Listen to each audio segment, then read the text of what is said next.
بسم الله الرحمن الرحيم. ومن أحسن قولا ممن دعا إلى الله وعمل صالحا وقال إنني من المسلمين.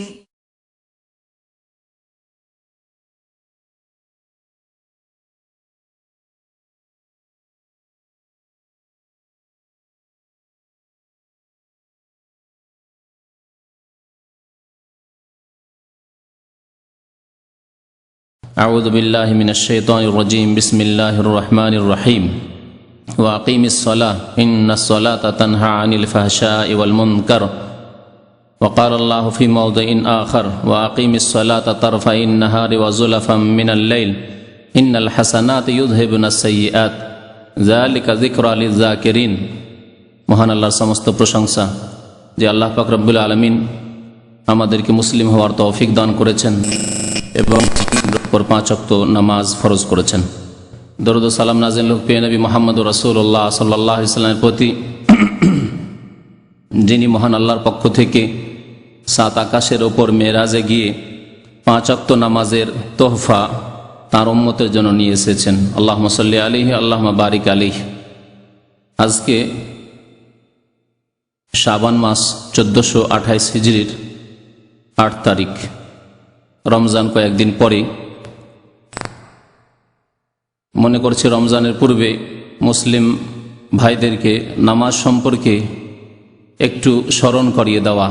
আল্লাহ পাক রব্বুল আলামিন স্মরণ করিয়ে দিলে, উপদেশ দিলে মুমিনকে ফায়দা হয়, মুমিন উপকৃত হয়। এ সম্পর্কে ইরশাদ করেছেন ওয়াজাক্কির ফাইন্না যিকরা তানফাউল মুমিনিন। আল্লাহ পাক ইরশাদ করেছেন ওয়াজাক্কির, তুমি স্মরণ করিয়ে দাও হে নবী মুহাম্মদ সাল্লাল্লাহু আলাইহি ওয়াসাল্লাম, তুমি উপদেশ দাও। ফাইন্না যিকরা তানফাউল মুমিনিন, কারণ মানুষকে স্মরণ করিয়ে দিলে মুমিনরা উপকৃত হয়। মুমিন অনেক সময় গাফিলতিতে থাকে, অনেক সময় অলসতা থাকে, নামাজ পড়ে কিন্তু হয়তো নামাজ সম্পর্কে কিছু গাফিলতি আছে, সময় সম্পর্কে গাফিলতি আছে, তার নেকি সম্পর্কে হয়তো ওই রকমের, বা এই যে এত বড় গুরুত্বপূর্ণ কাজ, জীবনের সর্বপ্রথম কাজ, সবচাইতে গুরুত্বপূর্ণ কাজ, এ সম্পর্কে হয়তো গাফিলতি আছে, সেই গাফিলতিগুলি দূর হয়ে যাবে, তার দ্বারা মুমিন উপকৃত হবে। তাই নামাজ সম্পর্কে আজকে কয়েকটি দিক নিয়ে সংক্ষেপে আলোচনা করব। প্রথম দিক হচ্ছে নামাজের ফজিলত, উপকারিতা। নামাজ পড়লে পাবেন কি? নামাজ পড়লে আপনার উপকার কি? নামাজ পড়লে আপনার লাভ কি? দ্বিতীয় হচ্ছে নামাজের গুরুত্ব। তৃতীয় হচ্ছে নামাজ যদি কেউ ছেড়ে দেয় তাহলে তার জন্য কি শাস্তি রয়েছে। এই কয়েকটা দিক নিয়ে আলোচনা করব। প্রথম শুরু করছি নামাজের ফজিলত সম্পর্কে। মহান আল্লাহ পাক ইরশাদ করেছেন সূরা আনকাবুতের আয়াত নম্বর 45-এ, ওয়া আকিমিস সালাহ ইন্নাস সালাতা তানহা আনিল ফাহশাই ওয়াল মুনকার। হে নবী মুহাম্মদ সাল্লাল্লাহু আলাইহি ওয়াসাল্লাম, তুমি নামাজ কায়েম করো, নামাজ প্রতিষ্ঠা করো। যেমনভাবে নামাজ পড়ার, নামাজ কায়েম করার আদেশ করা হয়েছে সেইভাবে নামাজ আদায় করো। এ হচ্ছে নামাজ কায়েম করা। যেভাবে আল্লাহ পাক রব্বুল আলামিন আদেশ করেছেন, যেই রকম তার গুণ বর্ণনা আল্লাহ পাক রব্বুল আলামিন নবীকে শিখিয়েছেন, যেসব তার রুকুন রয়েছে, ওয়াজিবাত রয়েছে, সুন্নাত রয়েছে, মুস্তাহাব বস্তু রয়েছে, বিষয় রয়েছে, সেসবকে খেয়াল করে সেসব পালন করা। আর নামাজ কায়েম করা হচ্ছে নামাজ ওয়াক্ত মোতাবেক পড়া। নামাজ কায়েম করা হচ্ছে নবী করিম সাল্লাল্লাহু আলাইহি ওয়াসাল্লামের সুন্নত মোতাবেক নামাজ কায়েম করা। আল্লাহ বলছেন ওয়া আকিমিস সালাহ। কোরআনে কারিমের প্রায় জায়গায় আল্লাহ নামাজ কায়েম করার কথা বলেছেন। নামাজকে প্রতিষ্ঠিত করতে হবে যাতে সুন্দরভাবে নামাজ আদায় হয়। আর নামাজের হেফাজতের কথা আল্লাহ পাক রব্বুল আলামিন কয়েক আয়াতে বলেছেন। হাফেজু আলাস সালাওয়াত, নামাজের আল্লাহ হেফাজত করতে বলেছেন। ওয়াল্লাযীনা হুম আলা সালাওয়াতিহিম ইউহাফিজুন, যারা নামাজের হেফাজত করে থাকে।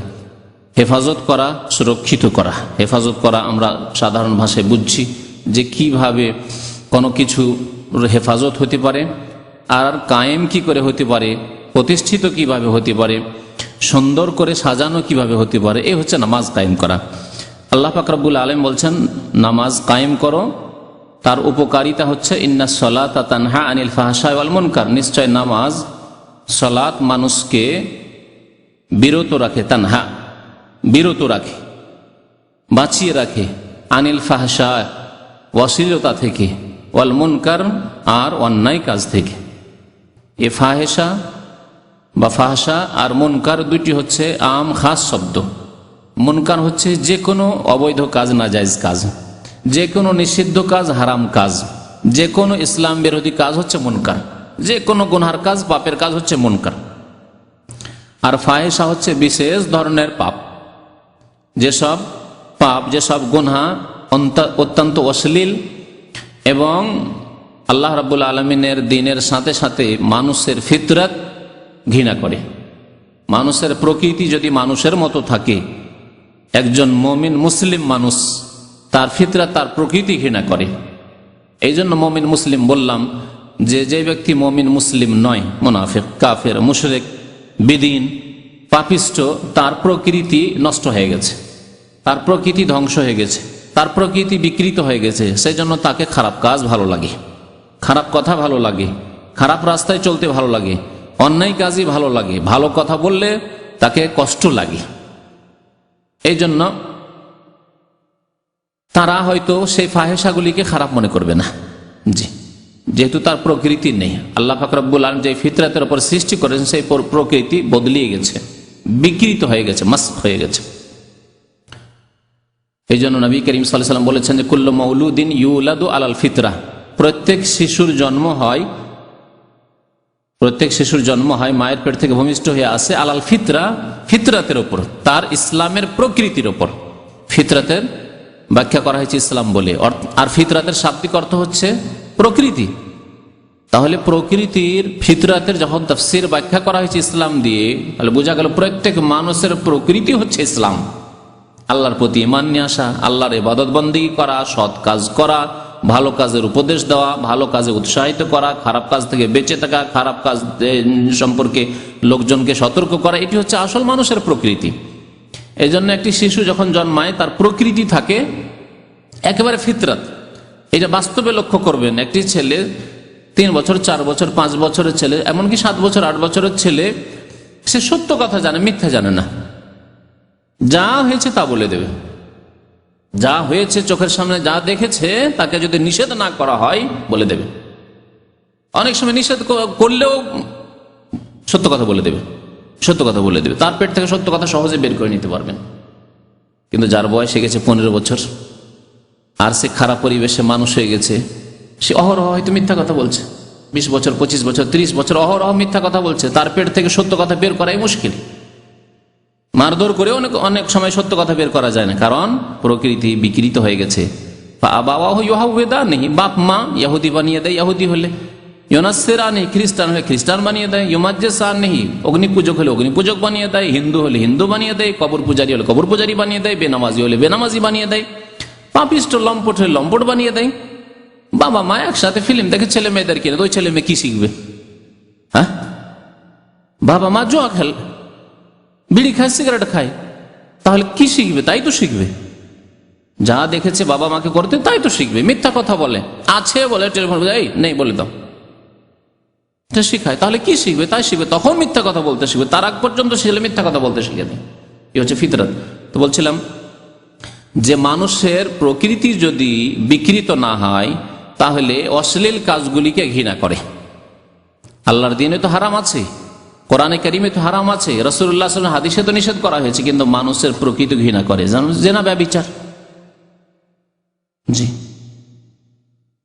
ফাহেসা, সমকামিতা, ফাহেসা, মানুষ যদি প্রকৃতির উপর থাকে এগুলোকে ঘৃণা করে।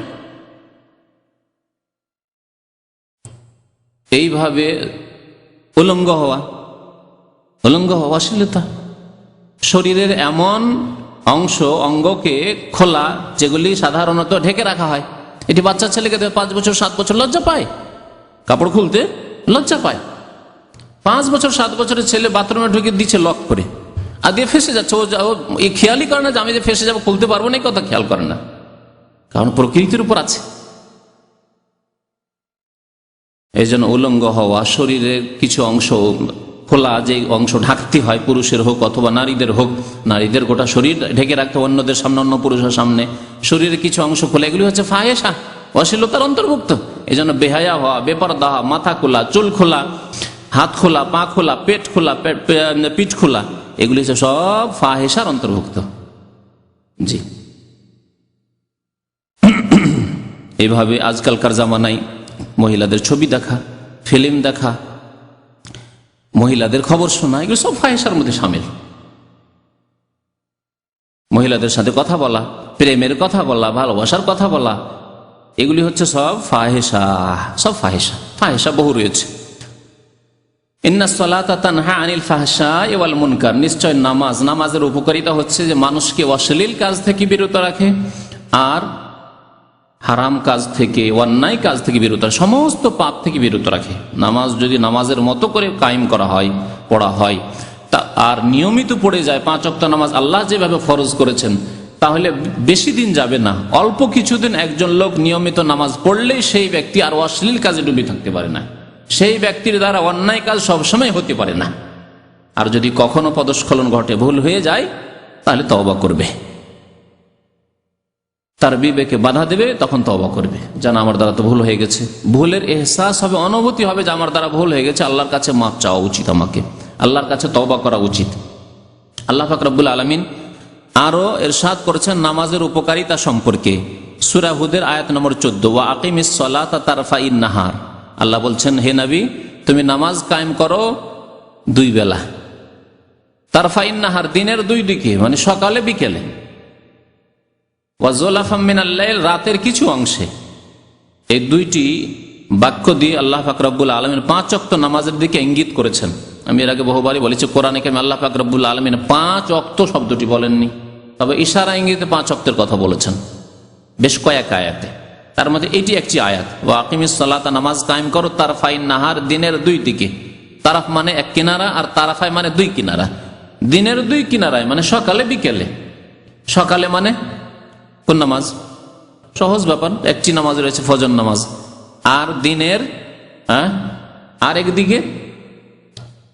আর একদিকের কথা আল্লাহ পাক রব্বুল আলামিন বলেছেন। জোহরের নামাজ কখন পড়া হয়? জাওয়ালের পরে পড়া হয়, তাই না? জাওয়ালের পরে যখন পড়া হয়, তাহলে সেটা দিনের কোন দিকে চলে গেল? দিনের 2টা দিক, একটা হচ্ছে জাওয়ালের পূর্ব আর জাওয়ালের পর। তো জাওয়ালের পরে যখন চলে গেল, তখন সেটা দিনের 2য় দিকে চলে আসলো। এজন্য এর মধ্যে জোহর আসর দুটোই শামিল। তাহলে ফজর হয়ে গেল, জোহর হয়ে গেল, আসর হয়ে গেল। 3 ওয়াক্তের দিকে ইঙ্গিত করেছেন আল্লাহ পাক রব্বুল আলামিন এই বাক্য দিয়ে, তারফাইন নাহার, দিনের 2 দিকে। নবী করিম সাল্লাল্লাহু আলাইহি সাল্লামের প্রতি এই আয়াত নাযিল হয়েছে, তিনি এইভাবে ব্যাখ্যা করে দিয়েছেন যে খামসু সালাওয়াতিন কাতাবাহুন্না আলাল ইবাদ। নবী করিম সাল্লাল্লাহু আলাইহি হাদিসে বলছেন, খামসু সালাওয়াতিন, 5 ওয়াক্ত নামাজ, কাতাবাহুন্না, আল্লাহ ফরজ করেছেন, আলাল ইবাদ, তার বান্দাদের উপর। এই আয়াতের তাফসীর কে করেছেন? যার প্রতি নাযিল হয়েছে, অন্য কোনো মুফাসসির না, যার প্রতি আয়াত নাযিল হয়েছে তিনি এই কথা বলেছেন। জি। আর একজন বেদুইন এসে জিজ্ঞাসা করেছে যে, ইয়া রাসূলুল্লাহ, আল্লাহ আমার উপর কতটি নামাজ ফরজ করেছেন বলুন তো দেখি। নবী সাল্লাল্লাহু আলাইহি ওয়াসাল্লাম বলেছেন, খামসু সালাওয়াতিন ফি কুল্লি ইয়াউমিন ওয়া লাইলা, প্রত্যেক দিন রাতে 24 ঘন্টায় খামসু সালাত, 5 ওয়াক্ত নামাজ। এভাবে নবী করিম সাল্লাল্লাহু আলাইহি ওয়াসাল্লাম বহু হাদিসে এই আয়াতগুলো ব্যাখ্যা করেছেন। ওয়া যুলাফাম মিনাল লাইল, রাতের কিছু অংশ, রাতের অংশের মধ্যে হচ্ছে মাগরিব এবং ইশা। এই অংশটুকুর তাফসীর হচ্ছে মাগরিব ও ইশা। তাহলে 5 ওয়াক্ত নামাজ হয়ে গেল। 5 ওয়াক্ত নামাজ কায়েম করলে কি হবে? ইন্নাল হাসানাত, এগুলো হচ্ছে নেকি, এগুলো হচ্ছে নেকি। আর নেকি করলে কি হবে? ইউযহিবনা সাইয়্যাত, ইন্নাল হাসানাতে ইউযহিবনা সাইয়্যাত, নিশ্চয় নেকি সমূহ মানুষের গুনাহ সমূহকে ধুয়ে মুছে নিয়ে যায়, সাফ করে নিয়ে যায়। তাহলে আল্লাহ পাক রব্বুল আলামিন এই আয়াতে নামাজের নেকির উপকারিতা উল্লেখ করলেন, যে নামাজ পড়লে মানুষের নেকি হয়, আর নেকি করলে গুনাহগুলি মাফ হয়ে যায়। 2 নামাজের মাঝখানে যে গুনাহগুলি হলো মাফ হয়ে যাবে। আর প্রত্যেক নামাজের জন্য উযু করতে হবে, আর উযু করলে গুনাহ খাতা মাফ হয়ে যাবে। এইভাবে নামাজের সাথে বিভিন্ন ক্ষেত্র রয়েছে, বিভিন্ন অবস্থা রয়েছে, যে অবস্থাগুলিতে গুনাহ খাতা কি হয়? মাফ হয় না? এইরকমই নামাজের জন্য পায়ে হেঁটে যাওয়া, কদমে কদমে গুনাহ মাফ হয়, কদমে কদমে নেকি বাড়ে, কদমে কদমে মর্যাদা উঁচু হয়, এগুলি নামাজের সাথে জড়িত। তো আল্লাহ পাক বলছেন ইন্নাল হাসানাত ইউযহিবুনাস সাইয়্যাত, নেকি করলে গুনাহ দূর হয়ে যায়। ইউযহিবুনাস সাইয়্যাত, গুনাহকে দূর, নেকি গুনাহকে দূর করে দেয়। আর এখানে যেহেতু প্রসঙ্গ নামাজের, প্রথম নামাজের বিষয় আসবে, যে নামাজের নেকি অন্য অন্য গুনাহগুলিকে দূর করে দেয়। তারপরে যে কোনো নেকির কথা আসবে, আপনার জাকাতের নেকি, আপনার রোজার নেকি, আপনার হজের নেকি, আপনার উমরার নেকি, আপনার মাতা পিতার খেদমতের নেকি, আপনার মানুষের সেবার নেকি, যত রকমের ফরাইজ, ওয়াজিবাত, সুন্নাত, মুস্তাহাব, যত ভালো কাজ রয়েছে সমস্ত নেকি ইউযহিবুনাস সাইয়্যাত। মানুষ নেকি করলেই গুনাহ দূরে সরে যায়, গুনাহ থাকে না, গুনাহ হয় না, অথবা হয়ে গেলে গুনাহগুলি মাফ হয়ে যায়, গুনাহগুলি মাফ হয়ে যায়, সাগীরা গুনাহ, ছোট গুনাহগুলি মাফ হয়ে যায়। আর এই নেকিগুলি করার সাথে সাথে তওবা করতে হবে যদি কাবিরা গুনাহ থেকে থাকে। আল্লাহ পাক রব্বুল আলামিন নামাজের উপকারিতা সম্পর্কে আরো ইরশাদ করেছেন, ইন্নাল্লাযীনা আমানু ওয়া আমিলুস সালিহাতি ওয়া আকামুস সালাতা ওয়া আতাউয যাকাতা লাহুম আজরুহুম ইনদা রাব্বিহিম ওয়া লা খাউফুন আলাইহিম ওয়া লা হুম ইয়াহজানুন। সূরা বাকারা আয়াত নম্বর 277। মহান আল্লাহ ইরশাদ করেছেন, নিশ্চয় যারা ঈমান নিয়ে এসেছে, ঈমান শর্ত, ঈমান ছাড়া কোনো কিছু কাজে আসবে না, ঈমান ছাড়া নামাজ কাজে আসবে না। যদি ঈমানে শিরক থাকে, এজন্য বারবারই বলি, যদি মুসলিম সমাজে শিরক থাকে তাহলে কোনো ইবাদত কাজে আসবে না, নামাজই কাজে আসবে না, তাহলে আর অন্য ইবাদত কি কাজে আসবে? মাতা পিতার খেদমত করছেন, ছোট ছোট ভাইকে পড়িয়ে মানুষ করলেন, কত রকমের যে আপনি খেদমত করলেন, বিশেষ করে টাকা পয়সা খরচ করে যে সব কাজগুলি আমাদের দেশের মানুষরা করে, নামাজ না পড়লে এই কাজগুলি করে। কত টাকা পয়সা যে কত বছর ধরে ইনকাম করে ভাই বোনকে মানুষ করেছে, বোনগুলির বিয়ে দিয়েছে, এমনকি ভাইয়েরও বিয়ে দেয়, আমাদের দেশের মানুষরা করে না? ভাইয়েরও বিয়ে দিয়েছে, নিজে তো বিয়ে করেছে, নিজের বিয়ে লেট করেছে, ভাইয়ের বিয়ের জন্য, বোনের বিয়ের জন্য। এগুলি সব আমাদের দেশের, আমাদের সমাজের নেকির কাজ। কিন্তু এই নেকিগুলি কাজেই আসবে না যদি তৌহিদ, আল্লাহর একত্ব না থাকে, যদি কবর মাজার পূজা ঢুকে থাকে, কবরে সেজদা ঢুকে থাকে, তার আকীদা আমলে, কবরে গিয়ে পাবো কিছু চাইবো যদি ঢুকে থাকে, কবরে গিয়ে খাসি মোরগ জবাই করে, চাদর চড়ায়, যদি কবর পাকা করে, হ্যাঁ, কবর ভক্ত হয়, পীর ভক্ত হয়, তাহলে কোনো কিছু কাজে আসবে না। আর কাজে আসবে না নামাজ না থাকলে। নামাজ নেই, অথচ মাশাআল্লাহ আপনি 10 বছরের সৌদি আরবের কামাই আয় উপার্জন সব ভাই বোন মানুষ করে তাদের বিয়ে শাদীতে লাগিয়ে দিয়েছেন, আর মাতা পিতা যা বলেছে তাই করে। কত জমি জায়গায় যে মা বাবার নামে করে দিয়েছেন, অনেকে ভাই বোনের নামও করে দেন। কোনো কিছু কাজে আসবে না যদি তাওহীদ না থাকে, নামাজ না থাকে। দুটি বস্তু থাকতেই হবে, না হলে অন্য কোনো আমল কাজে আসবে না, স্পষ্ট কথা। আল্লাহ বলছেন, যারা ঈমান নিয়ে আসলো, ঈমান ওয়া আমিলুস সালিহাত, এবং ভালো কাজগুলি করলো, সালিহাত করলো, ওয়া আকামুস সালাত, ভালো কাজ, এই কথাটি আম, ব্যাপক, সমস্ত ভালো কাজকে শামিল। একজন মানুষ তাহলে ভালো কাজ কেমন করে জানবে? কতক ভালো কাজ আছে যেগুলি জানার কোনো উপায় নেই, আর কতক ভালো কাজ আছে যেগুলি মানুষ বিবেক দিয়ে জানতে পারে, বুঝতে পারে যেগুলি ভালো কাজ। যেমন মানুষ হিসাবে বুঝে সত্য কথা, যে মিথ্যা বলে সেও বুঝে যে সত্য কথা বলা কি ভালো কাজ, বুঝে। মানুষের সাথে ভালো ব্যবহার করা, নম্র ব্যবহার করা ভালো কাজ, এগুলি বুঝে। মানুষের সাথে চুক্তিতে আবদ্ধ থাকা, ওয়াদা পুরা করা, কথার পাকা হওয়া, ইত্যাদি ইত্যাদি, এগুলি ভালো কাজ বুঝে। জি, মানুষকে ধোকা না দেওয়া, প্রতারিত না করা, ভাওতাবাজি না করা, 2 নম্বরী না করা, এগুলি ভালো কাজ, এগুলি বুঝি। তো বহু ক্ষেত্রে ভালো কাজ আমরা বুঝি। মাতা পিতার সেবা তো অমুসলিম কাফেরও বুঝে। বহু হিন্দু রয়েছে অনেক মুসলিম চাইতে বেশি মা বাবার খেদমত করে। তাহলে এইগুলি অনেকেই সাধারণ জ্ঞান, আল্লাহ যেটুকু বিবেক দিয়েছেন তা দিয়ে বহু ভালো কাজের কথা বুঝে। দুর্বলের ওপর দয়া করতে হবে, আর বড়দের শ্রদ্ধা করতে হবে, সম্মান করতে হবে, এগুলি কথা সাধারণ মানুষ বোঝে এগুলি কথা, নেকির কথা এগুলি। নবী করিম সাল্লাল্লাহু আলাইহি ওয়াসাল্লাম বলেছেন, লাইসা মিন্না মান লাম ইয়ারহাম সাগীরানা ওয়া লাম ইউক্কির কাবীরানা, আমার উম্মতের অন্তর্ভুক্ত ওরা না যারা বড়দের সম্মান করে না আর ছোটদের উপর রহম করে না, দয়া করে না। নবী সাল্লাল্লাহু আলাইহি ওয়াসাল্লাম বলেছেন, আমরা নিজের বিবেক দিয়েও বুঝছি এবং আল্লাহর নবীর হিদায়াতও আমাদের সামনে রয়েছে। কিন্তু একজন অমুসলিম, একজন মূর্খ, একজন জাহেল, সে তার বিবেক দিয়ে বুঝে যে বড়দের সম্মান করতে হয় আর ছোটদের উপর দয়া করতে হয়, দুর্বলদের উপর দয়া করতে হয়।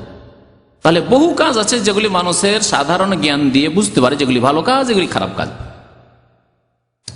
কিন্তু বহু ভালো কাজ আছে যেগুলি ফরজ, কিন্তু মানুষ বিবেক দিয়ে বোঝা সম্ভবই না, অসম্ভব যে বিবেক দিয়ে সেগুলি উপলব্ধি করবে যে এই ভালো কাজগুলি আমাকে করা উচিত। যেমন 5 ওয়াক্ত নামাজ, আপনি কেমন করে বুঝবেন যদি আল্লাহ না জানাতেন, তার রাসূল যদি না জানাতেন 5 ওয়াক্ত নামাজের কথা, তার গুরুত্ব যদি না বলতেন, তো 5 ওয়াক্ত নামাজ যে এত গুরুত্বপূর্ণ, মুসলিম জীবনে প্রথম কাজ হচ্ছে নামাজ 5 ওয়াক্ত, কেমন করে বুঝতেন? তাই এটা বিবেকের উপর ছেড়ে দিলে হবে না। আর 5ই বা যে ভালো কাজ, 6 ভালো নয়, 4ও ভালো নয়। হ্যাঁ, 1 ওয়াক্ত ছেড়ে দিলে জাহান্নামে চলে যাবেন। ফজর ছাড়েন, শুধু 4 ওয়াক্ত পড়েন মাশাআল্লাহ, কিন্তু 1 ওয়াক্ত পড়েন না, জাহান্নামী। এটা বিবেক দিক বুঝার বিষয়, বিবেক দিক বুঝার বিষয় নাই। শতকরা 2.5টাকেই যাকাত দিতে হবে, এটা বিবেক দিয়ে বোঝার বিষয় নাই। হ্যাঁ, মানুষকে দান খেরাত করতে হবে, মানুষের উপকার করতে হবে, এটা তো বিবেক দিয়ে বোঝা যায়। কিন্তু শতকরা 2.5 টাকা ফরজ, এটা দিতেই হবে। 5 টাকাও ফরজ নয়, আর 2 টাকা দিলেও কাজ হবে না, শতকরা 2.5% দিতে হবে আপনাকে, সোনা চাঁদি টাকা পয়সায়। এটা বিবেক দিয়ে বোঝা যায় না। তো দ্বীন ইসলামের বেশ কিছু বিধিবিধান রয়েছে, তার মধ্যে বহু ফরজ ওয়াজিবাত রয়েছে, যেগুলি মানুষ বিবেক দিয়ে বুঝতে পারে না।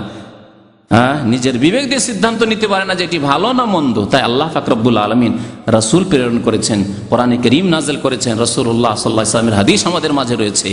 দুটিকে আঁকড়ে ধরলে আমরা কখনো গোমরাহ হব না, তা বলেছেন নবী করিম সাল্লাল্লাহু আলাইহি ওয়াসাল্লাম।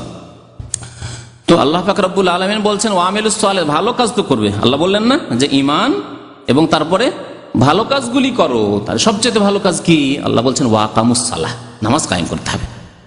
এর দ্বারা বোঝা যায় যে সলিহাত নেক কাজ, ভালো কাজ তো বহু রয়েছে, কিন্তু সবচেয়ে ভালো কাজ হচ্ছে ওয়াকামুস সালাত, নামাজ কায়েম করা। ওয়াকামুস সালাত, তারপরে ওয়াআতাউজ যাকাত, যাকাত প্রদান করা। এই জন্য আল্লাহ পাক রব্বুল বহু জায়গায় কোরআনে কারিমে নামাজের সাথে যাকাতের কথা উল্লেখ করেছেন। এবং ইসলামের যে 5টি খুঁটি রয়েছে, স্তম্ভ রয়েছে, নামাজের পরে স্থান হচ্ছে যাকাতের। আমাদের দেশের মানুষরা নামাজের পর নামাজ, রোজা, হজ, যাকাত বলে, যাকাতটাকে শেষখানে বলে।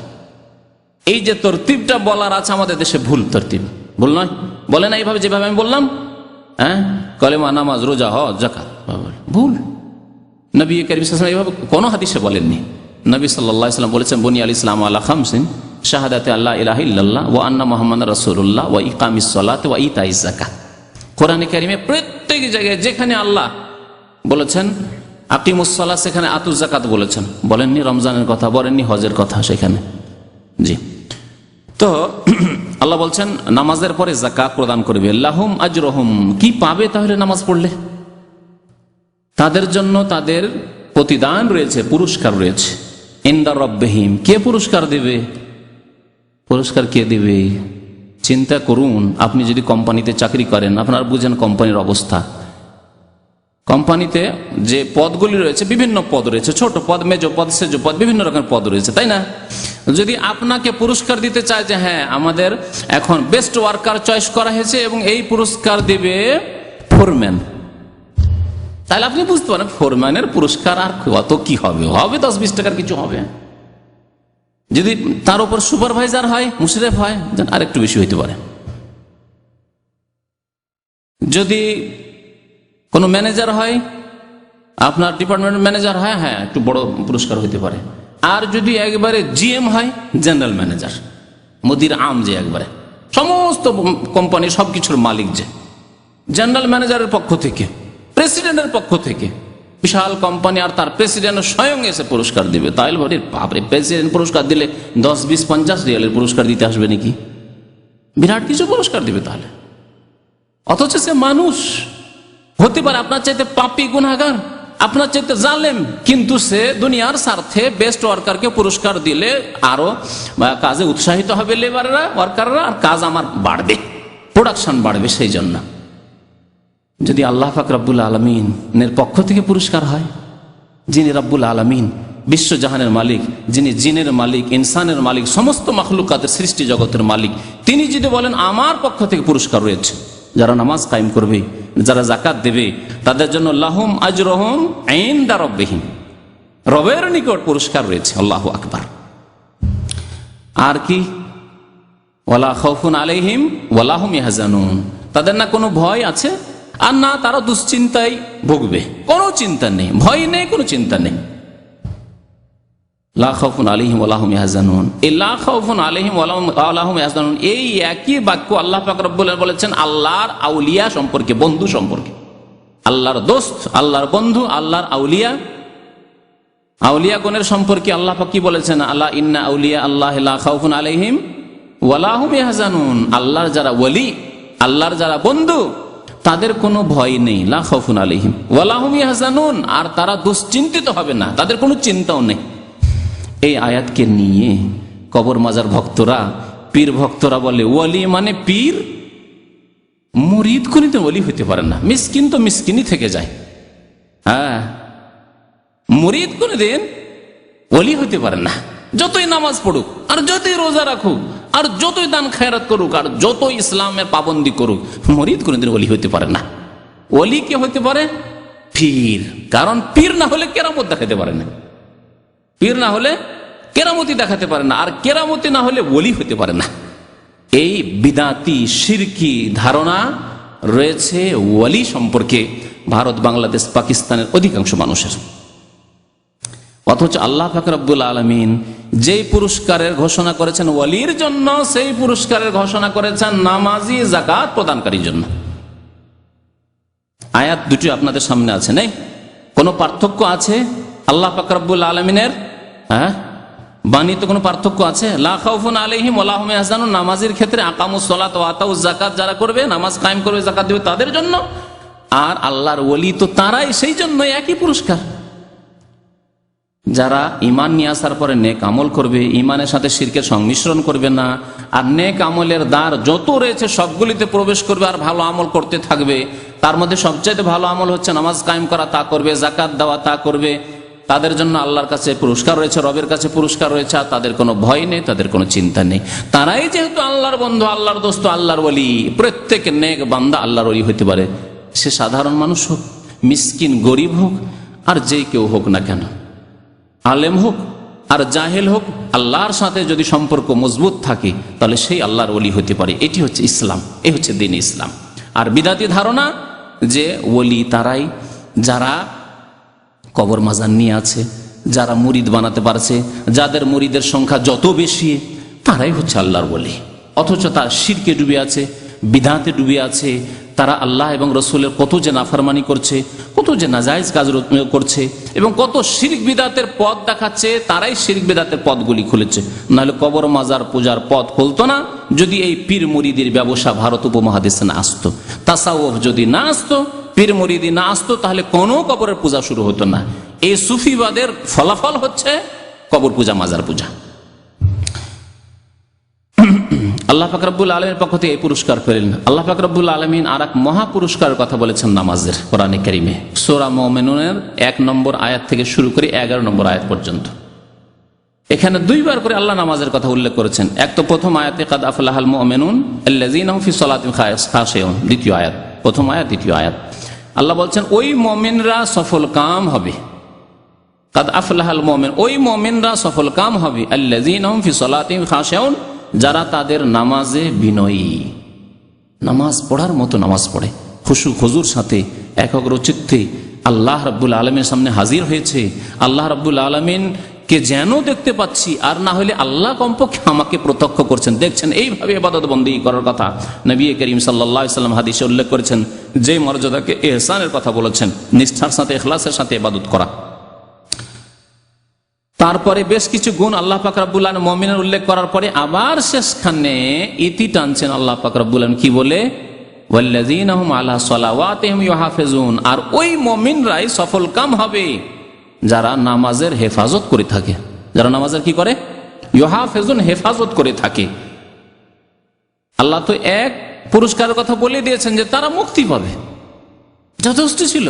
আল্লাহ পাক রব্বুল আলামিন মানুষকে উৎসাহিত করার জন্য যে দেখো কেমন সফল কাম হবে, শোনো, উলাইকা হুমুল ওয়ারিসুন আল্লাযীনা ইয়ারিসুনাল ফিরদাউসা হুম ফিহা খালিদুন, এরাই তো ওয়ারিস হবে, এরাই তো উত্তরাধিকারী হবে।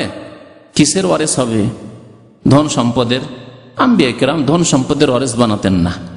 আম্বিয়া কিরামের যারা নায়েব, তাদেরকে এলমের ওয়ারিস বানিয়েছেন। যারা এলম, দ্বীনের এলম হাসিল করবে, কোরআনের জ্ঞান হাসিল করবে, রাসূলুল্লাহ সাল্লাল্লাহু আলাইহি ওয়াসাল্লাম হাদিসের জ্ঞান হাসিল করবে, তারাই নবীর ওয়ারিস। আর এরা কিসের ওয়ারিস হবে? মুমিন যারা নামাজি, যারা নামাজের হেফাজত করে, নামাজে যারা বিনয়ী, আল্লাযীনা ইয়ারিসুনাল ফিরদাউস, আল্লাহ বলছেন এরা ফিরদাউসের ওয়ারিস হবে, এরা ফিরদাউসের উত্তরাধিকারী হবে, ওয়ারিস হবে। আল্লাহ পাক রব্বুল আলামিন এই আয়াতের তাফসীরে রয়েছে যে আল্লাহ পাক রব্বুল আলামিন প্রত্যেক মানুষের জন্য জান্নাতে একটি করে স্থান তৈরি করেছেন। প্রত্যেক মানুষের জন্য, সে মুসলিম হোক অমুসলিম, সবার জন্য জান্নাতে স্থান আছে। সবাই যদি আল্লাহর ইবাদত বন্দি করে, সারা বিশ্বের মানুষ মুসলিম হয়ে যায়, মুমিন হয়ে যায়, আর সবাই যদি আল্লাহর ইবাদত বন্দি করে, সবার জায়গায় জান্নাতে আছে। আল্লাহ তৈরি করেছেন। এই জন্য কবরে যখন চলে যাবে তো গুনাহগারকে দেখানো হবে, জান্নাতের স্থান দেখানো হবে আর জাহান্নাম দেখানো হবে, আর বলে হাযা মাকআদুকা, হাযা মাকআদুকা, এই তোমার স্থান ছিল, তুমি যদি ঈমান নিয়ে আসতে আর নামাজ পড়তে, যদি সৎ আমল করতে। কিন্তু আল্লাহ পাক রব্বুল আলামিন তোমার স্থান বদলিয়ে দিয়েছেন, কারণ তুমি ঈমান নিয়ে আসনি, নামাজ কায়েম করনি, জাহান্নামে তোমার স্থান তৈরি করে দিয়েছেন। তাহলে স্থান ছিল, ওর স্থানটা তো খালি থেকে গেল, ঠিক না? এইভাবে বহু কাফের রয়েছে আজকে পৃথিবীতে। কাফের সংখ্যা বেশি, বেনামাজের সংখ্যা বেশি, পাপিষ্ঠর সংখ্যা বেশি, গুনাহগারের সংখ্যা বেশি। তাহলে এরা জান্নাত থেকে যে মাহরুম, বঞ্চিত হবে, তাদের জায়গাগুলি তো খালি থাকবে। আর মুমিন সৎকর্মশীল তারা জান্নাতে যাবে, আর জান্নাতের নিজের জায়গা পেয়েও আবার ওই জায়গাগুলির তারা ওয়ারিস হবে, উত্তরাধিকারী হবে। কাফের চলে গেছে, বেনামাজি চলে গেছে জাহান্নামে, যে মুশরিক চলে গেছে জাহান্নামে, বিদাতি চলে গেছে জাহান্নামে, এদের জায়গাগুলির ওয়ারিস কারা হবে? আল্লাযীনা ইয়ারিসুনাল ফিরদাউস হুম ফিহা খালিদুন। যারা নামাজের হেফাজত করেছে, নামাজে খুশু খুজু করেছে, নামাজে বিনয় হয়েছে, তারা জান্নাতুল ফিরদাউসের ওয়ারিস হবে এবং হুম ফিহা খালিদুন, সেখানে চিরকাল অবস্থান করবে, চিরকাল থাকবে। আল্লাহ, যদি জানি না আমরা ক বছর বাঁচবো, বলতে পারেন ক বছর বাঁচবো? কেউ বলতে পারবেন না। এই বছরটা যাবে কি যাবে না, এই বছর তো দূরের কথা, রমজান পাবো কি পাবো না, আপনি পাবেন কি পাবেন না, কেউ বলতে পারেন না। আমাদের এক ভাই এখানে আছেন, মাঝে মাঝে আসেন এখানে বক্তব্য আসেন, ওর ভাই, তার ভাইকে আমি চিনি, এখানে আল রাশেদ কোম্পানিতে চাকরি করে, আমাদের অনেক ভাইরাই জানেন, নামাজি মানুষ। তো রাত্রে শুয়েছে, সুস্থ মানুষ, রাত 2টার সময় হার্ট অ্যাটাক করে সেই রাতে মারা গেছে। গত সপ্তাহের কথা। তাহলে যেই অবস্থাটি হয়েছে ওই ভাইয়ের, আল্লাহ তাকে জান্নাত নসিব করে, তার গুনাহ খাতা মাফ করে, সে অবস্থা আমার হতে পারে না? আপনাদের প্রত্যেকের হতে পারে না? অবশ্যই হতে পারে। যে আপনি রাত্রে আজকে বক্তব্য শুনলেন, বক্তব্য করলাম, গিয়ে শুইলাম, আর ফজর হলো না, আমাদের হতে পারে না? তারপরেও যদি এখনই সুসংবাদ দিয়ে দেওয়া হয় কাউকে, একটা উদাহরণ দিচ্ছি, যে তোমাকে সৌদি ন্যাশনালিটি দেওয়া হবে, কারণ এই ন্যাশনালিটিটাকে আমরা গুরুত্বের নজরে দেখছি, আরে মক্কায় থাকতে পাবো রে, মদিনায় থাকতে পাবো, মক্কা মদিনার দেশের নাগরিক, স্বাভাবিক কথা। যদি আমরা ধর্মীয় চেতনা নিয়েও যদি দেখি, ধর্মীয় দৃষ্টি নিয়েও দেখি, তবুও আমাদের জন্য একটা দুনিয়ার ভালো নিয়ামত একটা। আর যারা দুনিয়ার দৃষ্টিভঙ্গি নিয়ে দেখছে, সেই ক্ষেত্রেও কম নয়। আর সেই ক্ষেত্রে যদি ওই দেশগুলির কথা বলি, যে দেশের ন্যাশনালিটি নেওয়ার জন্য মানুষ কত রকমের যে রাস্তা অবলম্বন করছে, ওই দেশের মহিলাদেরকে বিয়ে করছে, আর 2 নম্বরই বিয়ে করছে, এক মহিলাকে 10 জন 20 জন 50 জন কন্ট্রাক্টর বিয়ে করে রাখছে, আর মহিলা গিয়ে কেস করছে আদালতে, যায় আমার স্বামী, সুতরাং একে আমাকে নাগরিকত্ব তো দিতেই হবে, একে আমার স্বামীকে নাগরিকত্ব যেমন দেওয়া হয়ে গেল, আপনাকে স্পর্শ করতে দেবে না, শুধু টেলিফোনে, হ্যাঁ তোমাকে ন্যাশনালিটি দাওয়ি দিচ্ছি, আপনি তার স্বামী। আর তারপরে নাগরিকত্ব যেমন দেওয়া হলো, তখন ওকে খালাস, ন্যাশনালিটি পেয়ে গেছে, হয়ে গেল। তো এই সব নাগরিকত্ব পাওয়ার জন্য অথচ কদিন বাঁচবেন জানেন না। কত খুশি আপনি এই সুসংবাদ যদি পেয়ে যান যে এই দেশের নাগরিকত্ব আমি পেয়ে যাব, আমাকে একবার নিশ্চিতভাবে মালিকের পক্ষ থেকে বলে দেওয়া হয়েছে, খুশির শেষ নাই, তাই না? যে চিরকাল থাকতে পাবো, কন্ট্রাক্টে আছি, একামা আছি, এখনই যদি মালিকের সাথে একটু এদিক সেদিক হয়, পাট করে এক্সিট লাগিয়ে দিয়ে কখন যে এয়ারপোর্টে পৌঁছে দিবে, বলবে যে চলো একটু কাজ আছে, 91 একটু কাজ আছে, 91 করে দিল, এয়ারপোর্টে একটু কাজ আছে, একটা লোক আসছে, ওকে নিতে যাচ্ছি কি আপনাকে দিতে যাচ্ছে, এরকম বহু ঘটনাই ঘটছে। তো কথা হচ্ছে যে আপনি যদি নাগরিকত্বের সুসংবাদ পেয়ে যান, তো কি বুঝতে পারছেন যে আমি কমপক্ষে এখানে থাকতে পারবো, স্থায়ীভাবে থাকতে পারবো, যে কদিন বেঁচে আছে স্থায়ীভাবে থাকতে পারবো, এর জন্য কত খুশি। তাহলে জান্নাত সম্পর্কে আল্লাহ পাক রব্বুল আলামিন বলছেন হুম ফিহা খালিদুন, শুনে তো এত খুশি হইলেন না? তো হচ্ছে কি আমরা মুসলমান এরকম খুশি যে আখিরাত তো চিরকালের স্থান, চিরকালের ঘর, সেখানে 2টি স্থান আছে, জান্নাত না হয় জাহান্নাম। আর যারা নামাজি, আল্লাহু আকবার, তারা যারা নামাজের হেফাজত করেছে, নামাজে যারা বিনয়ী সুন্দর করে নামাজ পড়েছে, তারা জান্নাতুল ফিরদাউস থাকবে, আর হুম ফিহা খালিদুন, সেখানে চিরকাল অবস্থান করবে। আমরা তো খুশি হই না? আমাদের কেমন খুশি হওয়া উচিত? এক্ষুনি যদি কার্ড দেন, ন্যাশনালিটি কার্ড এনে পকেটে দিয়ে দেয়, তো কত খুশি। আর আল্লাহ পাক রব্বুল আলামিন খবর দিচ্ছেন, ওমান আসদাকু মিনাল্লাহি হাদিসা, আল্লাহ কোরআনে বলছেন যে আল্লাহর চাইতে সত্য কথা আর কার হতে পারে? আল্লাহ বলছেন চিরকাল সেখানে থাকবে, জান্নাতে, জান্নাতুল ফিরদাউস। নামাজের ফজিলতের কথা বলছিলাম, এই আয়াতগুলি বলতে বলতে অর্ধেক সময়ের বেশি শেষ।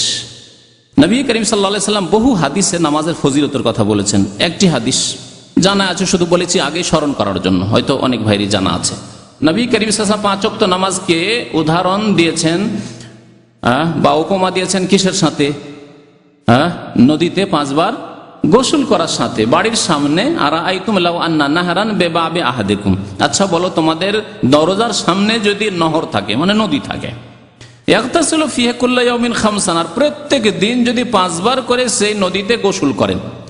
আমরা নদীর দেশের মানুষ, ঘন ঘন যেখানে সেখানে নদী আছে, নদীতে যদি 5 বার করে গোসল করেন, হাল ইয়াবকা মিন দারানিহি শাই, তাহলে শরীরে ময়লা মাটি থাকতে পারে?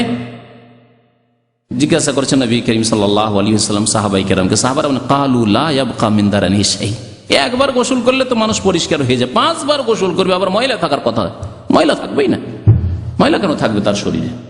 অবশ্যই ময়লা থাকবে না। নবী করিম সাল্লাল্লাহু আলাইহি ওয়াসাল্লাম ফাকাযালিকা মাসালুস সালাওয়াতিল খামস, এটি হচ্ছে উপমা 5 ওয়াক্ত নামাজের। 5 ওয়াক্ত নামাজের উপমা। 5 ওয়াক্ত নামাজ পড়লে ইয়ামহুল্লাহু বিহিন্নাল খাতায়া, এই 5 ওয়াক্ত নামাজ দ্বারা আল্লাহ পাক রব্বুল গুনাহ খাতা সব ধুয়ে মুছে সাফ করে দেবেন, মাফ করে দেবেন। বুখারী শরীফের হাদিস। নবী করিম সাল্লাল্লাহু আলাইহি ওয়াসাল্লামকে এক সাহাবী এসে জিজ্ঞাসা করছেন যে আরাআইতা ইযা সাল্লাইতু সালাওয়াতুল মাকতুবা, আমি যদি 5 ওয়াক্ত নামাজ পড়ি, ওয়াসুমতু রমজান, নামাজ পড়ি, রমজান মাসে রোজা রাখি, ওয়া আহলালতুল হালাল, হালালকে হালাল মনে করি, হালালকে হালাল মনে করি, হালাল খাই, হালাল বলি, হালাল চলি, ওয়া হারামতুল হারাম, আর হারামকে হারাম মনে করি। হারামকে হারাম মনে করা মানে কি? মানে হারাম খাই না, হারাম বলি না, হারাম পথে চলি না, হারাম ব্যবহার করি না। ওয়ালাম আজিদ আলা যালিকা শাইআন, এর বেশি যদি আমি কিছু না করতে পারি, এর বেশি যদি আমি কিছু না করতে পারি। যাকাতের কথা তো বলেননি তিনি, বলেছেন কি? বলেন, হয়তো গরিব মানুষ ছিলেন, অভাবী লোক থাকলে তাকে আর যাকাতের কথা কি? যাকাত তার নেই। হজ তখন পর্যন্ত ফরজ হয়নি। নবী সাল্লাল্লাহু আলাইহি ওয়াসাল্লামের শেষ জীবনে 9ম হিজরিতে হজ ফরজ হয়েছে, বা 10ম হিজরির প্রথম দিকে, এটি হচ্ছে সঠিক। তাহলে এই সাহাবী যখন জিজ্ঞাসা করলেন আর বললেন যে আমি এই 4টি কথা বললেন, আমি যদি কি করি, 5 ওয়াক্ত নামাজ পড়ি, আর রমজান মাসের রোজা রাখি, যেহেতু রমজান মাসের রোজা 2টি হিজরিতে ফরজ হয়ে গেছিল, আর গরিব মানুষ, আমি হালালকে হালাল মনে করি, হারামকে হারাম মনে করি, আর এর বেশি যদি আমি কিছু না করতে পারি, আর বেশি নাকি করতে পারলাম, তাহাজ্জুদও পড়তে পারলাম না, ইশরাক চাষও করতে পারলাম না, আর নফল ইবাদত বন্দেগী বেশি করতে পারলাম না, আর জনসেবামূলক কিছু কাজও করতে পারলাম না, বেশি দিনের খেদমতও করতে পারলাম না, এতটুকু করতে পারলাম, আদখুলুল জান্নাহ, আমি জান্নাতে যেতে পারবো কি? জান্নাতে দাখিল হতে পারবো কি? কালা নাম, নবী করিম সাল্লাল্লাহু আলাইহি ওয়াসাল্লাম, হ্যাঁ অবশ্যই। নামাজ পড়ো, রোজা রাখো, আর হালালকে হালাল মনে করো, মানে হালাল খাবেন, হালাল পড়বেন, হালাল চলবেন। হারাম তাহলে আপনি ব্যবহার করছেন না, হারাম বলছেন না, তাহলে বহু পাপ থেকে আপনি বেঁচে আছেন, তাই না? বরং সমস্ত পাপ থেকে, আপনি হারামকে হারাম মনে করছেন মানে সমস্ত গুনাহ থেকে বেঁচে আছেন, গুনাহ থেকে বেঁচে আছেন, আর হালালকে হালাল মনে করছেন, হালাল পথে চলছেন, নামাজ পড়ছেন, রোজা রাখছেন রমজান মাসে। নবী সাল্লাল্লাহু আলাইহি ওয়াসাল্লাম কি বললেন? নাম, হ্যাঁ জান্নাতে তুমি যেতে পারবে। ওই সাহেব বলেন ওয়াল্লাহি, আল্লাহর কসম করে বলছে, লা আজিদু আলা যালিকা শাইআন, তাহলে আমি আর বেশি আর করবো না, যথেষ্ট। বেদুইন মানুষ তো যখন জান্নাতে এই দিয়ে যেতে পারবো, যথেষ্ট আমার জন্য, আমি গরিব মানুষ, বা যথেষ্ট। গরিব মানুষকে বলবেন তুমি দান করিও, কোত্থেকে দান করেছে, নিজেই খেতে পাই না। আবু হুরায়রা রাদিয়াল্লাহু তাআলা আরেকটি হাদিস বর্ণনা করেছেন, মুসলিম শরীফের হাদিস, বলছেন আসসালাওয়াতুল খামসু ওয়াল জুমআতু ইলাল জুমআহ ওয়া রমাদানু ইলা রমাদান মুকাফফিরাতুন লিমা বাইনাহুন্না ইযা ইজতুনিবাল কাবায়ের। 5 ওয়াক্ত নামাজ যারা পড়বে, জুমার নামাজ পড়বে, আর রমজান মাসে রোজা রাখবে, তাদের সব গুনাহগুলি মাফ হয়ে যাবে। এর মাঝে যেই গুনাহগুলি হবে সব মাফ হয়ে, জোহর থেকে আসরের মাঝখানে যে গুনাহ হইলো মাফ হয়ে গেল, আসর থেকে মাগরিবের মাঝে গুনাহ হইলো মাফ হয়ে গেল, জি মাগরিব থেকে ঈশা, ঈশা থেকে ফজর, ফজর থেকে জোহর, এই যে গুনাহগুলি মাফ হলো, সব মাফ হয়ে গেল। নামাজ পড়লেন মাফ হয়ে গেল, এক জুমা থেকে আরেক জুমা গুনাহ মাফ হয়ে গেল। এইভাবে রমজান মাসে রোজা রাখলেন, সিয়াম পালন করলেন, কিয়াম করলেন, গুনাহগুলি মাফ হয়ে, 1 বছর গুনাহ খাতা মাফ হয়ে গেল। তার মানে এই নয় যে পাপ করতে থাকবেন আপনি, তার মানে কি যে গুনাহ তো মাফ হয়ে যাচ্ছে, গুনাহ করতে থাকবেন না, কখনো না। আপনি ইচ্ছে করে গুনাহ করেন না, কিন্তু গুনাহ খাতা হইতে আছে, ভুল ভ্রান্তি হইতে আছে, আল্লাহ পাক রব্বুল আলামিন তা মাফ করে দেবেন।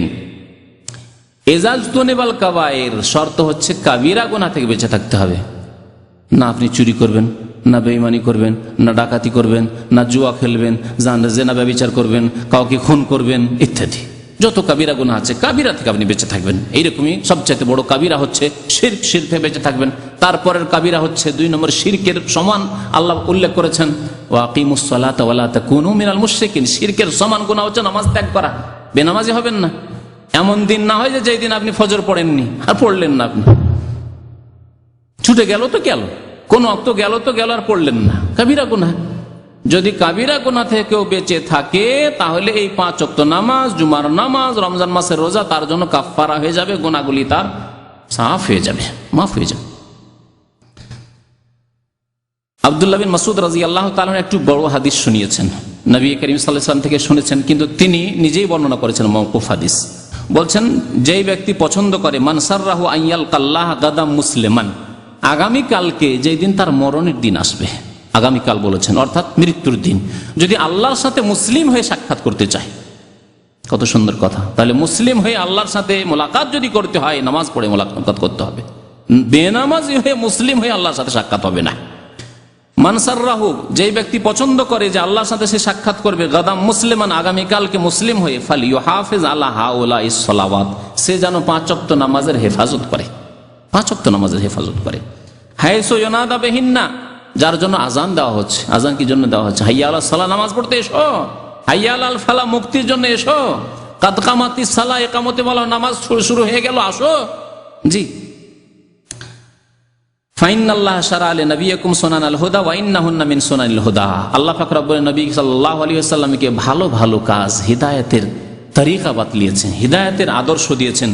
আর এই 5 ওয়াক্ত নামাজ হচ্ছে হিদায়াতের আদর্শ, হিদায়াতের আদর্শ। ওয়ালাউ আন্নাকুম সাল্লাইতুম ফি বুয়ুতিকুম, এমন আমাদের দেশে অনেকে আছে যারা ঘরে নামাজ পড়ে, মসজিদে যায় না। তাদের সম্পর্কে শুনেন, ঘরে নামাজ পড়লে কাজ হবে না।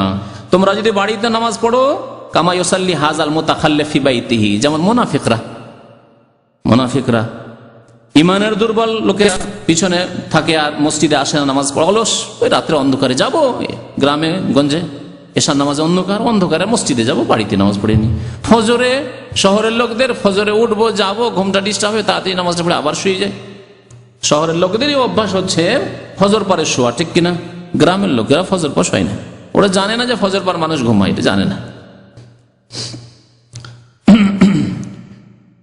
তোমরা যদি এইরকম বাড়িতে নামাজ পড়ো, লা তারাকতুম সুন্নাতা নবিয়কুম, নবীর আদর্শকে ছেড়ে দেবে, নবীর আদর্শকে ছেড়ে দিবে। সুন্নত, নবী সাল্লাল্লাহু আলাইহি ওয়াসাল্লামের ভাষায় ফরজকেও সুন্নত বলা হয়েছে। জি, হাদিসের ভাষায়, কোরআনের ভাষায় সুন্নত মানে আদর্শ, সুন্নত মানে তরিকা। তা ফরজও হইতে পারে, ওয়াজিব হইতে পারে, সুন্নতও হইতে পারে। আর ফিকার ভাষায়, ফিকার কিতাব যদি পড়েন আর সেখানে সুন্নত পড়েন, তখন সুন্নতটি হচ্ছে ওয়াজিব বা ফরজের বিপরীত, বুঝতে পারছেন? কিন্তু নবী করিম সাল্লাল্লাহু আলাইহি ওয়াসাল্লামের ভাষায় সুন্নত বলা ফরজকে বলা হয়েছে, এখানে সুন্নত বলা হয়েছে, জামাতে নামাজ পড়া ওয়াজিব, সুন্নত বলা হয়েছে। হাদিসে এই পার্থক্য নেই, ফরজ ওয়াজিব সুন্নতের পার্থক্য নেই। নবী সাল্লাল্লাহু আলাইহি ওয়াসাল্লামের আদর্শই হচ্ছে সুন্নত। তা ফরজও হইতে পারে, ওয়াজিব হইতে পারে, সুন্নত হইতে পারে, মুস্তাহাব হইতে পারে। ওয়ালাউ তারাকতুম সুন্নাতা নবিয়কুম, তোমাদের নবীর সুন্নতকে, আদর্শকে যদি ছেড়ে দাও, লা দালালতুম, তাহলে তোমরা পথভ্রষ্ট হয়ে যাবে। এটি মুসলিম শরীফের হাদিস। আবু দাউদে এই ভাষাতে একটু পার্থক্য আছে, তাতে বলেছেন আব্দুল্লাহ বিন মাসউদ রাদিয়াল্লাহু তাআলা, ওয়ালাউ তারাকতুম সুন্নাতা নবিয়কুম, তোমরা যদি নবীর আদর্শকে ছেড়ে দাও, বাড়িতে নামাজ পড়ো অথবা মাঝে মাঝে পড়ো, মাঝে মাঝে পড়ো না, লা কাফারতুম, তাহলে তোমরা কাফের হয়ে যাবে। আবু দাউদের হাদিস সেটি, লা কাফারতুম, তোমরা কাফের হয়ে যাবে। তাহলে নামাজ ছেড়ে দিলে তাহলে কাফের হয়ে যাওয়ার একটি দলিল পেলেন। নামাজ ছেড়ে দিলে মুসলমান থাকে না আর চিরকাল মুশরিকের মতো জাহান্নামে থাকতে হবে, এর একটি দলিল আবু দাউদের হাদিস, যে তোমরা যদি নামাজ ছেড়ে দাও তাহলে কাফারতুম, তোমরা কাফের হয়ে যাবে। তারপরে নামাজের ফজিলত বর্ণনা করছেন যে ওমামিন রাজুলিন ইয়াতাতাহারু, যে কোনো মুসলমান উযু করলো, তাহারাত হাসিল করলো, সুন্দর করে উযু করলো, সুম্মা ইয়ামুদু ইলা মসজিদ মিন হাযিহিল মাসাজিদ, যে কোনো মসজিদে গেল, যেখানে সুবিধা হলো মসজিদে গেল, ইল্লা কাতাবাল্লাহু লাহু বিকুল্লি খাতওয়াতিন ইয়াখতুহা হাসানাহ, তাহলে প্রত্যেক কদমে আল্লাহ এক নেকি করে লিখবেন। ওয়া ইয়ারফাউ বিহা দারাজা, আর প্রত্যেক কদমে কদমে আল্লাহ মর্যাদা উঁচু করবেন। ওয়া ইয়াহুত্তু আনহু বিহা সাইয়্যা, প্রত্যেক কদমে কদমে আল্লাহ গুনাহ মাফ করবেন। কয়টি ফজিলত পেলেন? নামাজের দিকে হেঁটে যাওয়ার কয়টি ফজিলত পেলেন? কয়টি ফজিলত পেলেন? একটি হচ্ছে নেকি লেখা হবে, আরেকটি হচ্ছে মর্যাদা উঁচু করা হবে, আরেকটি হচ্ছে গুনাহ মাফ করা হবে। জি, ওয়ালাকাদ রাআইতুনা ওয়া মা ইয়াতাখাল্লাফ আনহা ইল্লা মুনাফিকুন মালুমুন নিফাক। বলছেন যে আমরা দেখেছি যে কোন এক সাহাবী নামাজ থেকে পিছনে থাকতো না। তা নামাজ থেকে পিছনে থাকতো, জামাত থেকে পিছনে থাকতো কে? মুনাফিকুন মালুমুন নিফাক। একমাত্র মুনাফিক যাকে আমরা চিহ্নিত করতে পারতাম, জানতাম যে অমুক মুনাফিক, তাই নামাজ পড়তে আসে না, মসজিদে আসে না। তো নামাজ না পড়া মুনাফিকি, নামাজ ঘরে পড়া মুনাফিকি। আব্দুল্লাহ ইবনে মাসউদ রাদিয়াল্লাহু তাআলা আনহুর হাদিস। ওয়ালাকাদ কানা রাজুলু ইউতা বিহি ইউহাদা বাইনার রাজুলাইন। আমাদের অনেক সাহাবায়ে কেরাম অসুস্থ হতেন, অচল, এমন অসুস্থ বিছানায় শুয়ে আছেন, চলতে পারেন না।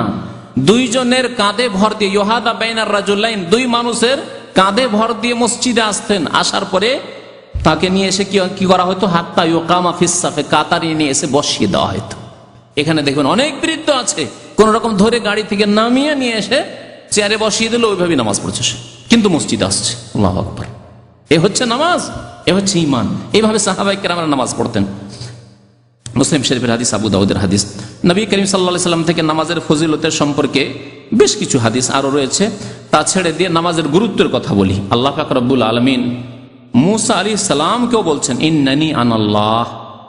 আল্লাহ বলছেন, হে মুসা, আমি হচ্ছি আল্লাহ। লা ইলাহা ইল্লা আনা, আমার ছাড়া আর কেউ সত্য উপাস্য নেই, মাবুদ নেই।